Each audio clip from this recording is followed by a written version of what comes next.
के द्वार। वामन बन गए कृष्ण मुरार पधारे बलि राजा के द्वार। वामन बन गए कृष्ण मुरार पधारे बलि राजा के द्वार। वामन बन गए कृष्ण मुरार पधारे बलि राजा के द्वार। बलि राजा के द्वार पधारे बलि राजा के द्वार हो। बलि राजा के द्वार पधारे बलि राजा के द्वार। बलि राजा के द्वार पधारे बलि राजा के द्वार हो। बलि राजा के द्वार पधारे बलि राजा के द्वार। वामन वामन बन गए कृष्ण मुरार पधारे बलि राजा के द्वार। वामन बन गए कृष्ण मुरार पधारे बलि राजा के द्वार।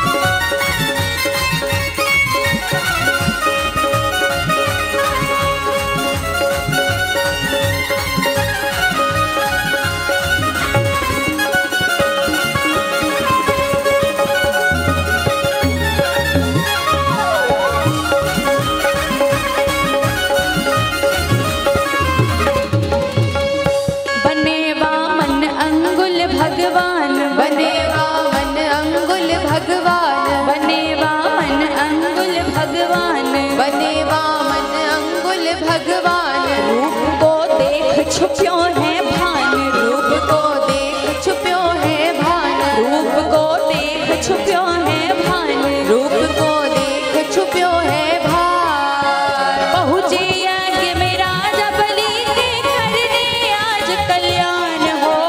पहुँचे यज्ञ में राजा बलि के करने आज कल्याण। पहुँचे यज्ञ में राजा बलि के करने आज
स्वर्ग की ओर